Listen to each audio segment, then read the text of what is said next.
الحمد لله رب العالمين والصلاة والسلام على أشرف الأنبياء والمرسلين. السلام عليكم ورحمة الله وبركاته. அன்புக்குரிய சகோதரர்களே, நாங்கள் கடந்த வகுப்பில் இஸ்லாத்தை இரண்டு பிரதான பகுதிகளாக பிரித்து நோக்க முடியும் என்று பார்த்தோம். அதில் ஒன்று இபாதத், வணக்க வழிபாடுகள். இரண்டாவது முஆமலாத், கொடுக்கல் வாங்கல்கள். எங்களுடைய வாழ்க்கையில் நாங்கள் இபாதத்தோடு தொடர்புபட்ட பல விடயங்களை தெரிந்து நடைமுறைப்படுத்தி கொண்டிருக்கின்றோம்.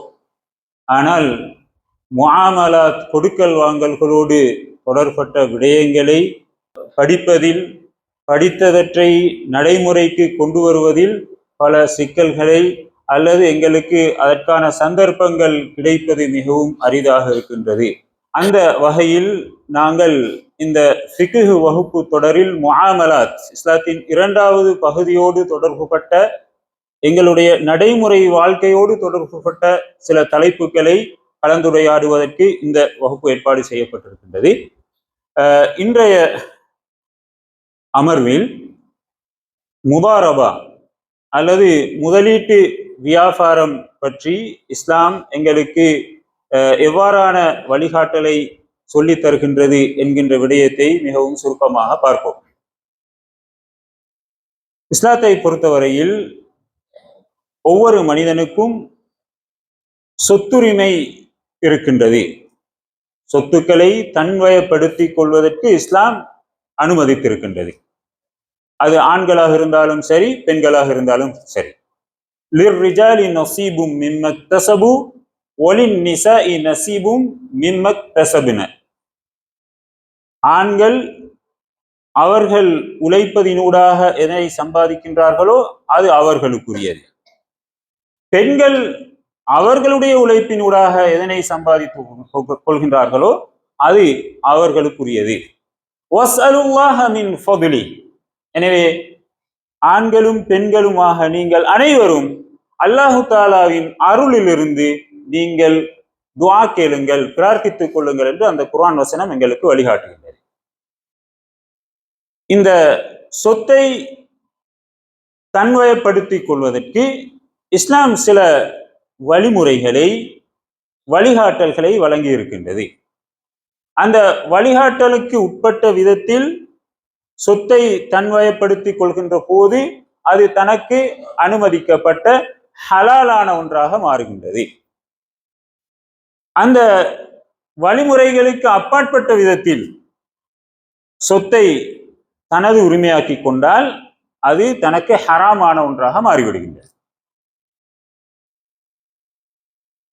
இந்த தலைப்போடு தொடர்பட்ட விடயத்தை நாங்கள் கடந்த வகுப்பில் சற்று விரிவாக பார்த்தோம்.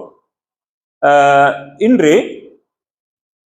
இந்த சொத்துக்களை தனக்கு உரிமையாக்கி கொள்வதற்கு இஸ்லாம் அனுமதித்திருக்கின்ற பல்வேறு வழிமுறைகளில் மிகவும் பிரதானமான வழிமுறைகளில் ஒன்றான முதாரபா என்ற தலைப்பை எடுத்துக்கொள்வோம். இந்த தலைப்பு ரசூல் ஸல்லல்லாஹு அலைஹி வஸல்லம் அவர்கள் தூதராக அனுப்பப்படுவதற்கு முன்பு அரேபிய சமூகத்தில் நடைமுறையில் இருந்த ஒன்றாக காணப்படுகின்றது. எனவே ரசூல் ஸல்லல்லாஹு அலைஹி வஸல்லம் அவர்கள் தூதராக அனுப்பப்படுவதற்கு முன்பு ஹதீஜா ரலியல்லாஹு தஆலா அன்ஹா அவருடைய பணத்தை எடுத்து பல இடங்களுக்கு சென்று வியாபாரம் செய்து ஹதீஜா ரலியல்லாஹு தஆலா அன்ஹா அவரிடம் பெற்றுக்கொண்ட மூலதனத்தையும் அந்த மூலதனத்தினூடாக பெற்றுக்கொண்ட லாபத்தினையும் ரசூல் ஸல்லல்லாஹு அலைஹி வஸல்லம் அவர்கள் ஹதீஜா ரலியல்லாஹு தஆலா அன்ஹா அவர்களுக்கு ஒப்படைத்திருக்கிறார்கள். அந்த லாபத்தில் இருந்த ஒரு பகுதியை ஹதீஜா ரலியல்லாஹு தஆலா அன்ஹா அவர்கள் ரசூல் ஸல்லல்லாஹு அலைஹி வஸல்லம் அவர்களுக்கு வழங்கி இருக்கின்றார்கள் என்ற வரலாற்றை எங்களுக்கு பார்க்க முடியுமாக இருக்கின்றது. எனவே இந்த முதாரபா வியாபாரம் என்பது இஸ்லாத்தில் புதிதாக உருவாக்கப்பட்ட அல்லது ரசூல் ஸல்லல்லாஹு அலைஹி வஸல்லம் அவர்கள் தூதராக அனுப்பப்பட்டதன் பின்பு எங்களுக்கு சொல்லித்தரப்பட்ட ஒரு விடயம் அல்ல. இஸ்லாத்துக்கு முன்பு இருந்த ஒரு விடயத்தை ரசூல் ஸல்லல்லாஹு அலைஹி வஸல்லம் அவர்கள் அங்கீகரித்த ஒரு விடயமாக காணப்படுகின்றது. இந்த முதாரபா வியாபாரம் அனுமதிக்கப்படுவதற்கு சில வரையறைகள் இருக்கின்றன. இப்ப முதாரபா வியாபாரம் என்றால் என்ன என்ற ஒரு கேள்வி உங்களுக்கு வரையுது. இதுக்கு பல வரைவிலக்கணங்கள் இருக்கின்றன. அந்த வரைவிலக்கணங்களை நாங்கள் விட்டுவிட்டு மிகவும் எளிதாக அதனை விளங்கிக் கொள்வதற்கு இப்படி கூற முடியும். ஒருவரிடம் பணம் இருக்கின்றது, அவருக்கு அந்த பணத்தை கொண்டு வியாபாரம் செய்ய முடியாது, அல்லது வியாபாரம் செய்ய முடியும், வியாபாரத்தில் ஈடுபடுவதற்கு நேரம் இல்லை. மற்றொருவரிடம் பணம் இல்லை, வியாபாரம் தெரியும், ஆனால் பணம் மூலதனம் இல்லாததன் காரணமாக அவர் அமைதியாக இருக்கின்றார். எனவே பண உரிமையாளர் தன்னுடைய பணத்தை அல்லது பணத்தின் ஒரு பகுதியை வியாபாரம் தெரிந்தவருக்கு கொடுத்து அவர் வியாபாரத்தில் அந்த பணத்தை ஈடுபடுத்தி பெற்ற லாபத்தினை இருவரும் பிரித்துக் கொள்வதனை நாங்கள் முதாரபா என்று குறிப்பிட முடியும். என்னிடம் பணம் இருக்கின்றது, என்னிடம் இருக்கின்ற பணத்தை மற்றொருவரிடம் நான் வழங்குகின்றேன், அவர் அந்த பணத்தை ஒரு வியாபாரத்தில் ஈடுபடுத்தி, அது 6 மாதமாக இருக்க முடியும், 1 வருடமாக இருக்க முடியும். 1 வருடத்தின் பின்பு நடத்தப்பட்ட அந்த வியாபாரம் இலாபத்தை பெற்றிருந்தால் நாங்கள் 2 பேரும் அந்த இலாபத்தை பிரித்துக் கொள்வது. இந்த இலாபத்தை பிரித்துக் கொள்கின்ற போது அது அரைவாசியாக இருக்க முடியும், 4இல் 1ஆக இருக்க முடியும், அல்லது விகிதாசார முறைப்படி அதனை பிரித்துக் கொள்ள முடியும். இதனை நாங்கள் முதாரபா வியாபாரம் என்று குறிப்பிடுவோம். இந்த வியாபாரம் அனுமதிக்கப்படுவதற்கு சில நிபந்தனைகள் காணப்படுகின்றன. அந்த நிபந்தனைகள் நிறைவேற்றப்படுகின்ற போது அது சரியான அல்லது இஸ்லாம் அனுமதித்த வியாபாரமாக மாறும். அந்த நிபந்தனைகள் மீறப்படுகின்ற போது சில நேரம் இஸ்லாம் ஹராமாக்கிய மிக பாரதூரமான பாவங்களில் ஒன்றாக கூட அது மாறிவிட முடியும். அதில் முதலாவது நிபந்தனை, தன்னிடம் இருக்கக்கூடிய பணத்தை அது இவ்வளவு தான் என்று வரையறுக்கப்பட்டு ஒப்படைக்கப்பட வேண்டும். என்னிடம் 10 லட்சம் ரூபாய் காசு இருக்க முடியும். இந்த 10 லட்சம் ரூபாய் காசில குறிப்பிட்ட நபருக்கு நான் 5 லட்சம் ரூபாவை முதாரபா வியாபாரம் செய்வதற்காக ஒப்படைக்கப் போகின்றேன் என்று அந்த தொகையை நிர்ணயிக்க வேண்டும். இந்த பணம் கட்டாயம் பணமாக இருக்க வேண்டும், பொருளாக இருக்க முடியாது. நான் 5 லட்சம் ரூபாய் காசை அவருக்கு கொடுப்பது போன்றே 5 லட்சம் ரூபாய்க்குரிய பொருளையும் எனக்கு கொடுக்க முடியும் என்று இந்த முதாரபா வியாபாரத்தில் கூற முடியாது. முதாரபா வியாபாரத்தில் கட்டாயம் பணம் ஒப்படைக்கப்பட வேண்டும் என்ற ஒரு நிபந்தனை காணப்படுகின்றது. பொருளை ஒப்படைக்க முடியாது. அப்படி பொருளை ஒப்படைப்பதாக இருந்தால் அந்த பொருள் ஒப்படைக்கப்படக்கூடிய நாளில் அன்றைய விலையை அல்லது அந்த பொருட்களுக்குரிய பெறுமதியை மட்டிட்டு இத்தனை லட்சம் ரூபாவுக்குரிய பொருளை நான் ஒப்படைக்கின்றேன், அவர் அந்த பணத்தை ஒப்படைத்தவர் போன்று கருதப்படுவார். இது முதலாவது விடயம். இரண்டாவது, இந்த பணம் இரண்டாவது தரப்புக்கு ஒப்படைக்கப்படுகின்ற போது அவர் குறிப்பிட்ட வியாபாரத்தில் ஈடுபடுத்துவேன் என்று ஒரு நிபந்தனையை இட வேண்டும். நான் இந்த வியாபாரத்தில் தான் இந்த பணத்தை ஈடுபடுத்த போகின்றேன் என்று பணத்தை பெற்றுக்கொள்ளக்கூடியவர் கூற வேண்டும். அவ்வாறு கூறாமல் இருந்தால் நான் பணத்தை கொடுக்கின்றேன், அவர் எங்கு என்ன வியாபாரம் செய்கின்றார் என்கின்ற விடயம் எனக்கு தெரியாமல் இருக்கும். என்னுடைய பணத்தை பெற்றுக்கொண்டவர் இந்த வியாபாரத்தில் தான் அவர் என்னுடைய பணத்தை ஈடுபடுத்தி இருக்கின்றார் என்றிருந்தால் அது எனக்கு ஆறுதலை, அமைதியை பெற்றுத்தரக்கூடிய ஒன்றாக இருக்கும். இப்னு அப்பாஸ் ரலியல்லாஹு தஆலா அன்ஹு அவர்கள் தன்னுடைய சஹாபாக்களில் காணப்பட்ட மிகப்பெரிய வியாபாரிகளில் ஒருவர். அவர் தன்னுடைய பணத்தை முபாரபா முறைப்படி வியாபாரம் செய்வதற்கு வழங்குவார். பல சஹாபாக்களுக்கு வழங்குவார். அப்படி வழங்கும் போது சில நிபந்தனைகளை இடுவார். என்னுடைய பணத்தை நீங்கள் எடுத்துக்கொண்டு கடலில் பயணிக்க கூடாது. என்னுடைய பணத்தை எடுத்து நீங்கள் பொருட்களை வாங்கிக் கொண்டு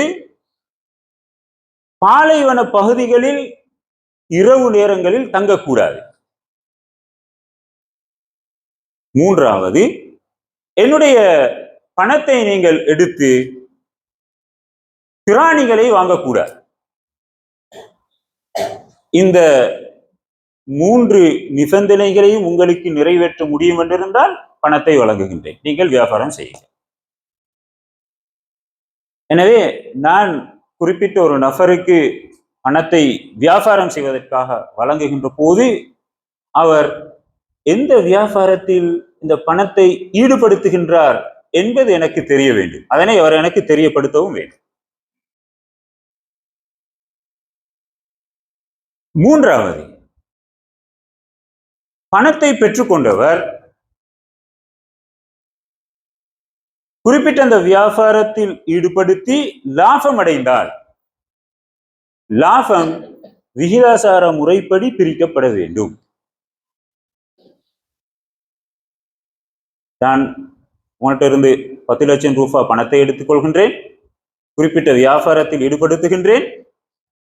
குறிப்பிட்ட அந்த வியாபாரம் குறிப்பிட்ட காலத்துக்கு பிறகு இலாபம் அடைந்திருந்தால் அந்த இலாபத்தில் 100க்கு 10 வீதம் அல்லது 20 வீதம், 50 வீதம், 70 வீதம், 90 வீதம் உங்களுக்கு எனக்கு என்று சொல்லி பிரித்துக் கொள்ள முடியும். அப்ப முதலாவது வருடத்தில் குறிப்பிட்ட அந்த வியாபாரம் ஒரு பெருத்த இலாபத்தை பெற்று தந்திருக்க முடியும். இந்த விகிதாசார முறைப்படி பிரித்தால் 2 பேரும் ஒரு நல்ல லாபத்தை பெற்றுக் கொள்வதற்கு முடியுமா இருக்கும். 2வது வருடத்தில் அந்த வியாபாரம் ஒரு பெருத்த இலாபத்தை பெற்று தரவில்லை, ஒரு சாதாரண இலாபத்தை பெற்று தந்திருந்தால் அதுவும் 2 பேருக்கும் சரிசமனாக பிரிப்படும். என்றால் அவங்க உடன்பட்டிருக்கிறது விகிதாசார முறைப்படி.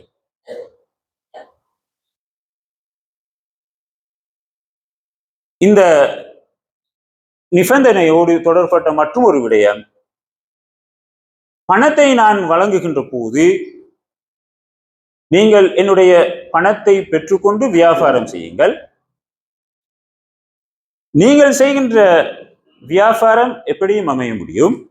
ஆனால் எனக்கு மாதம் மாதம் 5000 ரூபாய், 1 லட்சத்துக்கு 5000 ரூபாய் வேண்டும் என்று நிபந்தனையிட்டால் அது பிழையான நிபந்தனையாக மாறிவிடும். இஸ்லாம் அனுமதித்த அந்த முபாரபா வியாபாரமாக அது கருதப்பட மாட்டாது. அது சில போது வட்டியாக மாற முடியும். எனவே தான் இந்த 3வது நிபந்தனையில் இஸ்லாமிய சட்ட அறிஞர்கள் மிகவும் கண்டிப்பாக இருக்கின்றார்கள். லாபத்தை பிரிக்கும் போது அந்த லாபம் விகிதாசார முறைப்படி பிரிக்கப்பட வேண்டும்.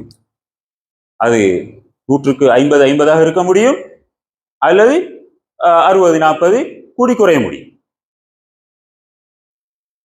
இத்தனை ரூபாய் தான் எனக்கு தர வேண்டும் என்று நிபந்தனையிட்டால் அது பிழையான நிபந்தனை, அது வட்டியாக மாறுவதற்கு இடம்பாடு இருக்கின்றது. இப்ப எங்க நாட்டுல தேயிலை வியாபாரம் நடக்குது. 15 லட்சம் ரூபாய் இருந்தா ஒரு நல்ல ஒரு வியாபாரம் செய்ய இயலும் என்ற ஒரு ஆள் வந்து சொல்றார். அப்ப நான் சொல்றேன், ஓகே, நாங்க 15 லட்சம் ரூபாய், நீங்க தேயிலை வியாபாரம் செய்யுங்க, ஆனா எனக்கு மாசம் மாசம் இந்த 15 லட்சம் ரூபாயிலிருந்து 15000 ரூபாய் ப்ராஃபிட் வேணும். அவரு சொல்றாரு, இன்றைக்கு மார்க்கெட்ல தேயிலைக்கு நல்ல ஒரு பிரைஸ் இருக்குது, 15 லட்சம் ரூபாய் பெற்றுக்கொண்டா எனக்கு 15000 ரூபாய் கொடுக்கறதுல எந்த கஷ்டமும் இல்லை, நான் உங்களுக்கு 15000 ரூபாய் தருகின்றேன் என்று உடன்பட்டால் அது பிழையான நிபந்தனை. அந்த வியாபாரம் ஏற்றுக்கொள்ளப்பட்ட வியாபாரமாக கருதப்பட மாட்டாது. அது வட்டியாக மாறுவதற்கு இடம்பாடு இருக்கின்றது. ஏனென்றால் அவர் குறிப்பிட்ட அந்த மாதத்தில் பெற்ற லாபம் 30,000 இருந்து அது 15,000 ரூபாய் வரை கொடுக்க முடியும், அல்லது பெற்ற லாபம் 15,000 ரூபாயாக இருக்க முடியும். அவர் பெற்ற லாபம் அனைத்தையும் இவருக்கு கொடுக்க வேண்டி வரும். அல்லது அந்த மாதத்தில் அவர் 5,000 ரூபாவைத்தான் இலாபமாக பெற்றிருந்தால் மேலதிகமாக இன்னும் 10,000 ரூபாய் போட்டு இவருக்கு கொடுக்க வேண்டி வரும். எனவே இப்படி இத்தனை ரூபா தான் எனக்கு தர வேண்டும் என்று நிபந்தனையிட்டால் அதனை ஏற்றுக்கொள்ள முடியாது. 100க்கு 50% எனக்கு தர வேண்டும் என்று நிபந்தனையிட்டிருந்தால் 15,000 ரூபாய் லாபமாக பெற்றிருந்தால் 7,500 ரூபாய் வரைக்கும் வியாபாரத்தில் ஈடுபட்டவருக்கு 7,500 ரூபாய் போகும். 3இல் 1 எனக்கு 3இல் 2 உங்களுக்கு என்று உடன்பட்டிருந்தால் 5,000 ரூபாய் எனக்கு வரும், 10,000 ரூபாய் வரும் போகும்.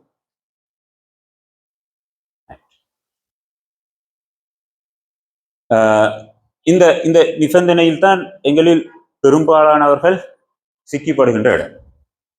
நாங்க பணத்தை கொடுத்துட்டு மாசம் மாசம் ப்ராஃபிட்டை ரூபாவில் எதிர்பார்க்கிறோம். அடுத்தது இந்த முதாரபா வியாபாரத்தின் 4வது நிபந்தனை.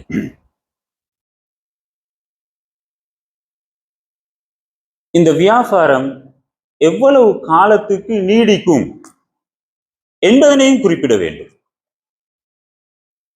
அது 3 மாதங்களா, அல்லது 6 மாதங்களா, அல்லது 1 வருடமா, 3 வருடங்களா, 5 வருடங்களா, அல்லது தொடர்ந்து செல்லக்கூடிய ஒரு வியாபாரமா என்று காலத்தை கட்டாயம் தீர்மானித்துக் கொள்ள வேண்டும். அவ்வாறு காலத்தை நாங்கள் தீர்மானித்தால்தான் குறிப்பிட்ட வியாபாரம் குறிப்பிட்ட காலத்தில் இலாபம் அடைந்திருக்கின்றதா, நட்டம் அடைந்திருக்கின்றதா என்பதனை கணக்கு பார்த்துக் கொள்வதற்கு முடியுமானதாக இருக்கும். இது இந்த முதாரபா வியாபாரத்தின் 4வது நிபந்தனை. அடுத்து இந்த முதாரபா வியாபாரம் நட்டமடைந்தால், ஏதோ ஒரு காரணத்தினால் நட்டமடைந்தால் அந்த நட்டத்தை பண உரிமையாளர் பொறுப்பெடுக்க வேண்டும். வியாபாரத்தில் ஈடுபடக்கூடியவர் அல்ல. நான் 15 லட்சம் ரூபாவை ஒரு ஆளுக்கு வியாபாரம் செய்து கொடுக்கின்றேன். அவர் வியாபாரத்துக்குரிய அனைத்து நடவடிக்கைகளை மேற்கொண்டு வியாபாரம் செய்கின்றார். அன்றைய மார்க்கெட்டில் ஏற்பட்ட ஒரு பிரச்சனையின் காரணமாக குறிப்பிட்ட வியாபாரம் 2 லட்சம் ரூபாவால் நட்டமடைகின்றது. அப்படி நட்டமடைந்தால் அந்த நட்டத்தை பொறுப்பெடுப்பது வியாபாரத்தில் ஈடுபட்டவர் அல்ல, பணத்தை கொடுத்தவர். அப்ப வியாபாரத்தில் ஈடுபட்டவர் அவர் குறிப்பிட்ட காலம் அந்த வியாபாரத்தில் ஈடுபடுத்தி தன்னை இழந்து இருப்பார். அவர் அந்த காலத்தை இன்னொரு வியாபாரத்துல ஈடுபடுத்தி இருந்தா அவருக்கு வேறொரு லாபம் கிடைச்சிருக்க முடியும்.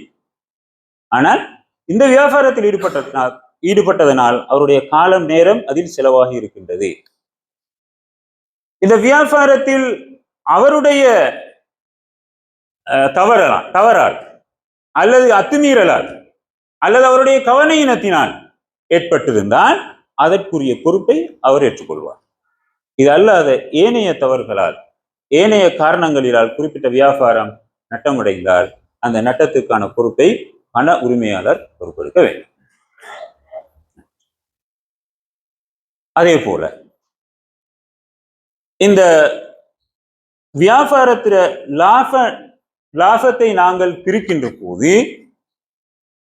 மூலதனம் பூர்த்தி செய்யப்பட்டதன் பின்பு மீதமுள்ளதைத்தான் நாங்கள் லாபம் என்று கூறுவோம். நாம் 15 லட்சம் ரூபாய் ஒரு ஆளுக்கு காசாக கொடுத்தால் அந்த காசை அவர் பொருளாக்குவார், அந்த பொருளை திரும்பவும் பணமாக்குவார். அப்ப 15 லட்சம் ரூபாயும் பொருளாகி திரும்பவும் காசாகும். அந்த காசாகிற நேரம் 15 லட்சத்துக்கு பிறகு வரக்கூடிய பணத்தை தான் நாங்கள் லாபமாக கருதுவோம். அந்த பணம் தான் 2 பேருக்கும் இடையில் அவர்கள் உடன்பட்டு கொண்ட விகிதாசார முறைப்படி பிரிக்கப்படும்.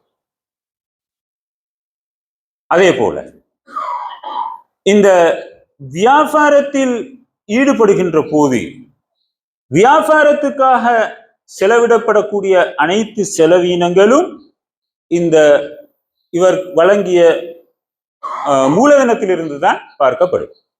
நாங்க லாப நட்டத்தை பார்க்கிற நேரம் இவர் செலவழிச்ச அந்த செலவுகள் எல்லாத்தையும் கழிப்போம். கழிச்சிட்டு மீதம் உள்ளத்தை மூலதனத்தை நிரப்பிட்டு அதுக்கு புறகு உள்ளத்தை லாபமாக கருதும். இப்படித்தான் இந்த முதாரபா வியாபார முறை நடைபெற வேண்டும். இது தனி நபர்களுக்கு மத்தியில் நடைபெறுகின்ற முதாரபா வியாபாரம். ஒரு இஸ்லாமிய வங்கிக்கும் எங்களுக்கும் இடையில் நடைபெறுகின்ற வியாபாரமாக இருந்தால் அது எங்களுக்கு இன்னொரு அமர்வுகளாக பார்க்க முடியும். தனி நபர்களுக்கு மத்தியில் நடைபெறுகின்ற முதாரபா வியாபாரத்தை சுருக்கமாக உங்களுக்கு நான் முன்வைத்தேன். இதோடு தொடர்புபட்ட கேள்விகள் இருந்தால் கேளுங்கள். சில நேரம் இந்த வியாபாரத்துல பணத்தை கொடுத்து நட்டமடைந்து பல சிக்கல்கள்ல மாட்டிப்பட்டிருந்தா அதை இந்த பொதுத்தளத்துல கேட்காம தனியா கேளுங்க, அதுக்குரிய விளக்கத்தை நான் தாரேன். அது இல்லாம இந்த நான் சொன்ன விஷயங்கள் உங்களுக்கு தெளிவில்லாமல் இருந்தால் அதை உங்களுக்கு கேளும். இதே போல இந்த முதாரபா வியாபாரம் நடைபெறுகின்ற நேரம் 2 தரப்பினருக்கும் இடையில் ஒரு ஒப்பந்தம் நடைபெற வேண்டும். அதுக்கு சாட்சியாளர்கள் இருக்க வேண்டும். நாங்க வியாபாரம் செய்யற நேரம் அப்படி எதனையும் எழுதி கொள்கின்ற பழக்கம் மிகவும் குறையும். ஆனால் இஸ்லாம் எங்களுக்கு வழிகாட்டுகின்றது, நீங்கள் ஒருவருக்கு கடன் கொடுப்பதாக இருந்தாலும் அதனை எழுதி கொள்ளுங்கள். முதாரபா வியாபாரத்தினூடாக இன்னொருவருக்கு காசு கொடுக்கிறதா இருந்தால் அதை ஒரு ஒப்பந்தத்தின்படி எழுதி கைச்சாத்திட்டு அந்த வியாபாரத்தை ஆரம்பிப்பது மிகவும் பொருத்தமானது. அப்படி ஒப்பந்தம் உங்களில் யாராவதுக்கு தேவை என்று இருந்தால் அதனை செய்து தர முடியும். ரைட், இதோடு தொடர்பட்ட கேள்விகளை உங்களுக்கு கேட்கறதுக்கான சந்தர்ப்பத்தை வழங்குகின்றேன்.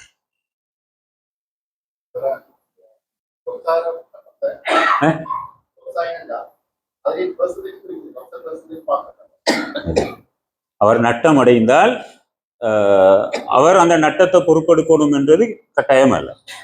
பண உரிமையாளர் தான் அந்த லொஸை பொறுப்பெடுக்கும்.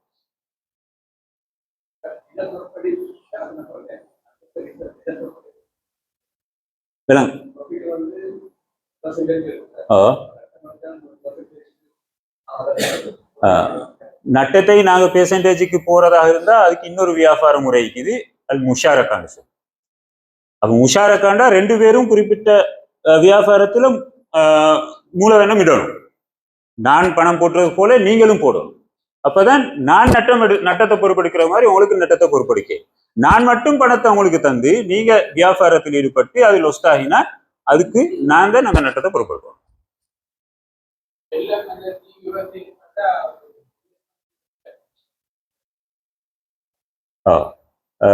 அதாவது அதெல்லாம் தன்னை மீறி வரக்கூடிய ஒரு லொஸ் தானே இல்லையா? ஒரு தீ விபத்து அல்லது வெள்ளம், இப்படி தன்னை மீறி அந்த வியாபாரம் நட்டமடைந்தால் அல்லாஹாலுடைய நாட்டம், நான் தான் பொறுப்பு, என்ற பணம் அதில் போகும். எனவேதான் இப்னு அப்பாஸ் ரலியல்லாஹு தஆலா 3 நிபந்தனைகளை போட்டுக்கொண்டாங்க. தன்னுடைய பணத்தை பாதுகாத்துக் கொள்றதுக்குரிய ஏற்பாடு.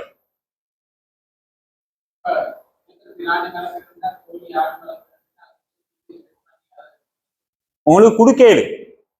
ஒரு ஆள் கோழி வளர்க்கிறார், அவர்கிட்ட காசு இல்லை, அவர்கிட்ட நீங்க காசை கொடுத்தா நல்லா கோழி வளர்த்து உங்களுக்கு லாபத்தை கொண்ட பெற்று தருவார் என்ற நம்பிக்கை உங்களுக்கு இருந்தால் உங்களுக்கு கொடுக்கேள், வானம்பி சொல்லல.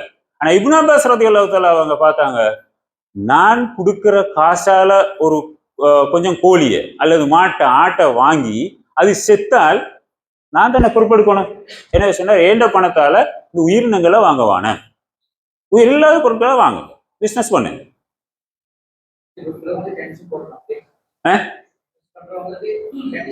கண்டிஷன் போடுங்க. கண்டிஷன் போட்டதுக்கு உங்களுக்கு அனுமதி இருக்குது.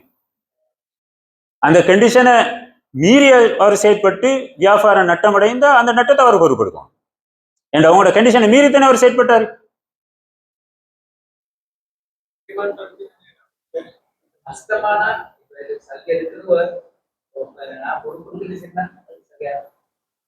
நீங்க இந்த முறைப்படி வியாபாரம் செஞ்சா அவருக்கு அதை சொல்ல இயலாது. ரெண்டு பேரும் தெளிவோட தான் அந்த இடத்துக்கு போறாங்க. இப்போ முதலீட்டாளர் தான் அதை பொறுப்பெடுக்கும்.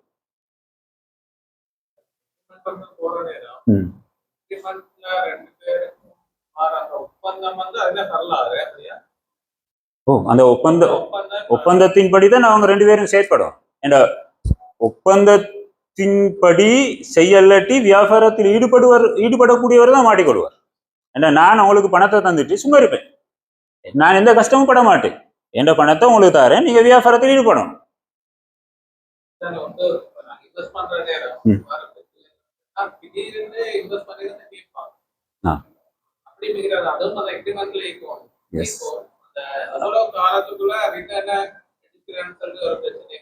அதான் நான் இந்த சில நிபந்தனைகளை சொன்னேன் தானே.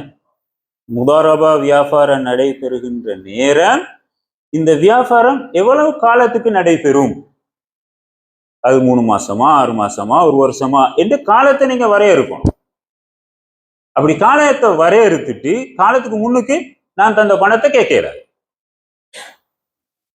அப்ப காலம் முக்கியமானது.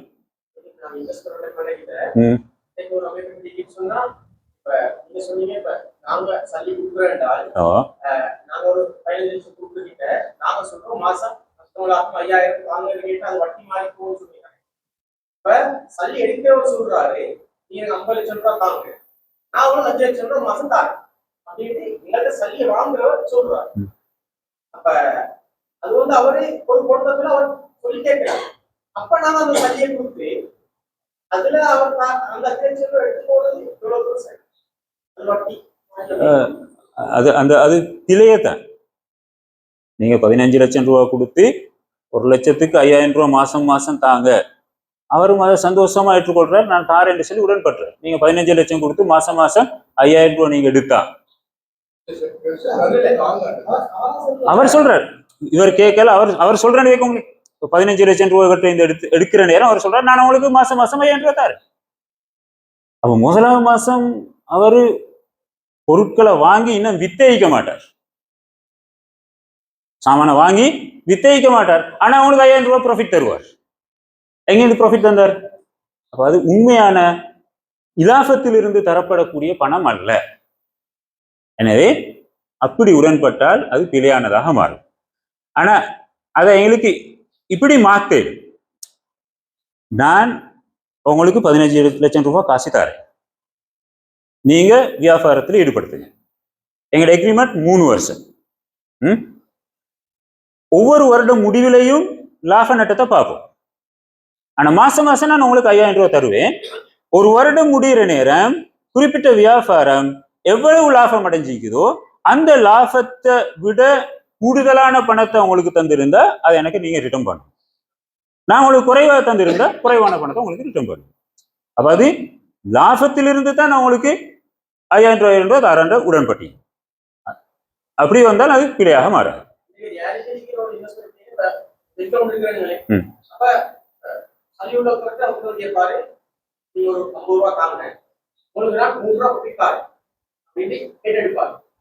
அப்ப இவரே 50 லட்சம் ரூபாய் கொடுத்து 53 ரூபாய் அவர் வருஷத்துல தாரான்னு சொல்லுவார். 1 month தான் இன்வெஸ்ட்மெண்ட் கேட்டாலும் வருது. அப்ப அந்த 53 ரூபாய் எடுத்தால் அது எவ்வளவு இன்வெஸ்ட்மெண்ட் பீரியட் 1 month. ஓகே, உண்மையில் அவர் வாகனத்தை 53 ரூபாய்க்கு எடுத்தார் என்றால் உங்களுக்கு 3 ரூபா லாபம் இல்லையா? அந்த லாபத்தை உங்களுக்கு பிரிக்க, அந்த லாபமாக கருதப்படும். அந்த 3 ரூபாயிலையும் நீங்க உடன்பட்ட நேரம் 100க்கு தான் உடன்படும். 100க்கு 50% உங்களுக்கு, 50% எனக்கு என்று உடன்பட்டால் பிரச்சனை இல்லை. இதுல இன்னொரு பகுதி இருக்குது, குறிப்பா இந்த தேயிலை வியாபாரத்துல அல்லது வேற பொருட்களை கொள்வனவு செய்யறதுலயும் அது வரையிடும். 10,000 கிலோ தேயிலையை வாங்கினா ஒரு கிலோவுக்கு எனக்கு 10 ரூபா லாபம் ஈக்குது என்று சொல்லி தேயிலையை கொள்வனவு செய்யறவர் சொல்றார். அப்ப நீங்க எனக்கு 10 லட்சம் ரூபா தாங்க, ஒரு கிலோவுக்கு நான் 10 ரூபா படி உங்களுக்கு லாபம் தரேன். ரைட். அப்போ அவர் உடன்பட்டு காசு கொடுத்துட்டார். அவர் தேயிலையை கொள்வனவு செய்கிறார், கொழும்பு வைத்து தேலையோ கொள்வனவு செஞ்சிட்டார். அப்ப நாங்க உடன்பட்டிருக்கிற 1 கிலோவுக்கு 10 ரூபா. கொள்வனவு செஞ்ச தேலைய நான் மாவுநிலைக்கு கொண்டு வந்து சேர்க்கணும் இல்லையா? கொண்டு வந்து சேர்க்கோ மேலும் சேராமிக்கோ மேலும் இடையில போலீஸால பிடிச்சா அல்லது அந்த தேலைக்கு ஏதாவது ஒன்று நடந்தா அந்த லாபம் இந்த இடத்துல இல்லா போகுது, லொஸ்ட் ஆகுது இல்லையா? எனவே தான் நாங்க அந்த இடத்துல உங்களுக்கு 10 ரூபா தாரேன் என்று உடன்பட இயலாது. நான் தேலையை வாங்குறேன், அதை 10 ரூபா லாபம் வச்சு விற்கிறேன் அல்லது 15 விற்கிறேன், உங்களுக்கு எவ்வளவு லாபம் வச்சு விற்கலும் ப்ராஃபிட்ல இத்தனை வீதத்தை நான் உங்களுக்கு தரேன், லாபம் அடைஞ்சா.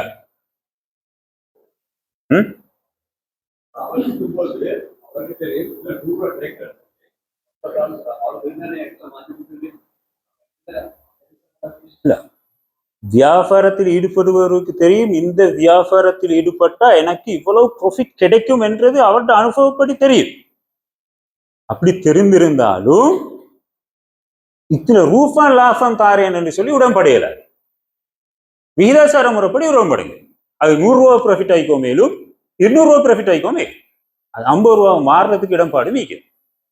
ரிஸ்க், இந்த லாபம் என்றது உங்களோட கையில இருக்கிற ஒன்று அல்ல. உங்களோட அனுபவத்தினூடா உங்களுக்கு சொல்றதுக்கு ஏழுமா இருந்தாலும் அல்லாஹ் தஆலா தார ரிஸ்க். அது லாபத்தை பெற்று தரவும் முடியும், நட்டத்தில் முடிவடையவும் முடியும். இப்ப நீங்க இன்வெஸ்ட் பண்ணி நீங்களே வேலை செஞ்சு அவங்க உங்களுக்கு கூலி தராங்களா?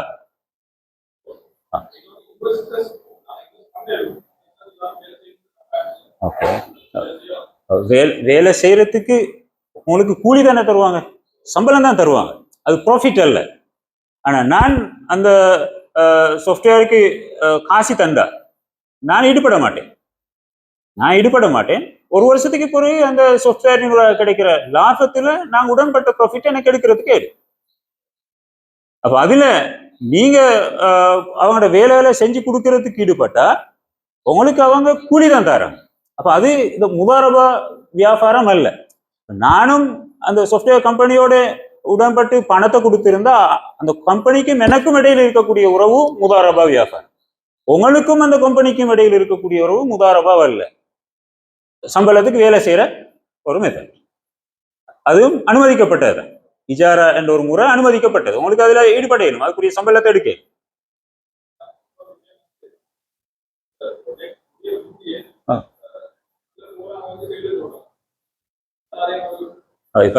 இப்ப சும்மா பாருங்களேன், ஒரு பில்டிங்கோட கட்டுற நேரம் ஒரு இன்ஜினியர் பொறுப்படுக்கிறார், நான் இந்த பில்டிங்கை ஃபுல்லா கட்டித்தாரேன், எனக்கு எவ்வளவு வேணும். அப்ப அவர் வேலையாட்களை போட்டு தான் அந்த பில்டிங்கை கட்டணும், வேலையாட்களுக்கு அவர் கூலி கொடுக்கணுமே. அப்போ அந்த வேலையாட்களுக்கும் இன்ஜினியருக்கும் இடையில் இருக்கக்கூடிய உறவு இஜாரா, சம்பளத்துக்கு வேலை செய்யலாம். அதே மாதிரி தான் நீங்க சொல்றது, சாஃப்ட்வேரை குறிப்பிட்ட தூரம் கொண்டு போகும் வரைக்கும் ஈடுபட்ட ஆட்களுக்கும் அந்த கம்பெனிக்கும் இடையில் இருக்கக்கூடிய உறவு இஜாரா. அவங்க கூலி கொடுக்குறாங்க, அப்படியே அப்டேட் பண்ணிட்டு போவாங்க. அத சாஃப்ட்வேரை செஞ்சு முடிச்சதுக்கு பிறகு அவங்களுக்கு ப்ராஃபிட் கிடைக்கும்.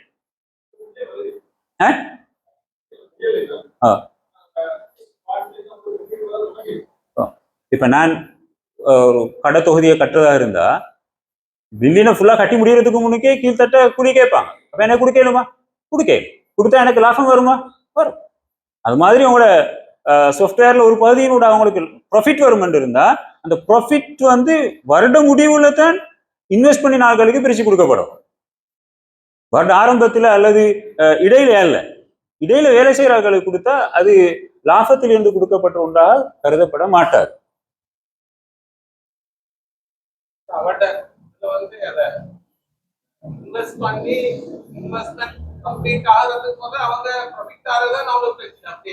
இல்ல இல்ல,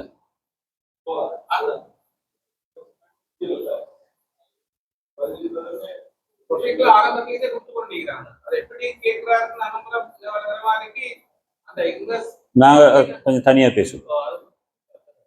ஓகே, நாங்க ஒரு இடத்துல இன்வெஸ்ட் பண்றதுன்னா அக்கவுண்ட் செய்யாத இடம் ஒன்றுல எப்படி இன்வெஸ்ட்மெண்ட் சார்ஜ் சாத்தியம். நிறைய சாமான் பர்ச்சேஸ் பண்ற இடத்துல மாசம் ப்ராஃபிட் பார்க்கறது சாத்தியம் இல்லை. அக்கவுண்ட்ஸும் மெயின்டைன் பண்றாங்க இல்ல, அக்கவுண்ட்ஸ் வாரது போற ஒன்றும் எழுதுறாங்க இல்ல, சும்மா கொடுக்குறான்னு சொன்னா அப்படி ஒன்று சாத்தியம் இல்லைன்னா அக்கவுண்ட்ஸ் சாத்தியம் இல்லாத ஒரு இடத்துல ஏன் நீங்க இன்வெஸ்ட் பண்ணணும்? இப்னு அப்பாஸ் ரலியல்லாஹு தஆலா நினைக்கிறாங்க தானே, ஏண்ட பணத்தை நான் பாதுகாக்கிறதா இருந்தா இந்த நிபந்தனைகளுக்கு உட்பட்டதா இருக்கும். அக்கௌண்ட்ஸே காட்டாத ஒரு ஆளாக இருந்தா எப்படி அவர் உங்களுக்கு ப்ராஃபிட்டை தருவாரு? ஒரு ஒரு பிசினஸ் நடந்து முடிகிற நேரம் எனக்கும் அதை பார்க்கறதுக்கு எதுவும் இவர் இத்தனை லட்சம் ரூபாய்க்கு வியாபாரம் செஞ்சுக்கிறாரு, இவருக்கு எவ்வளவு ப்ராஃபிட் கிடைச்சிக்குது, அந்த ப்ராஃபிட்ல இருந்து உண்மையில நாங்கள் உடன்பட்ட மாதிரி 50% தந்திக்கிறார் என்று அவங்களுக்கு அக்கௌண்ட்ஸை காட்டுறதுக்கு ஏழுமான ஒரு ஆளாக இருந்தா தான் அவருக்கு உங்களுக்கு காசை கொடுக்கல. அப்படி காட்டாத ஒரு ஆளுக்கு எப்படி நீங்க நம்பி காசை கொடுப்பீங்க? தான் நீங்க எழுதி கொடுங்க, சாட்சிகளை வச்சு கொடுங்க, பிசினஸ் முடிஞ்சோடனே உங்களுக்கு பாக்குறதுக்கு அதை கேளுங்க.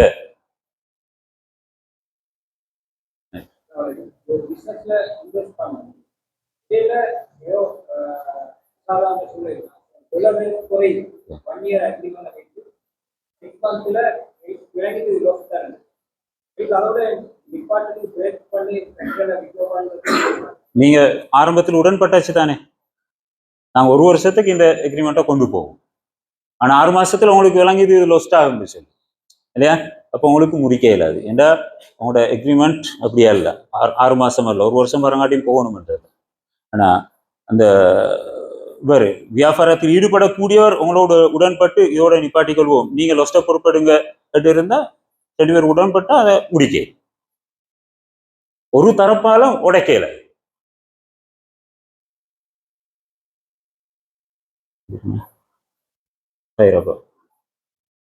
கேக்குறான்.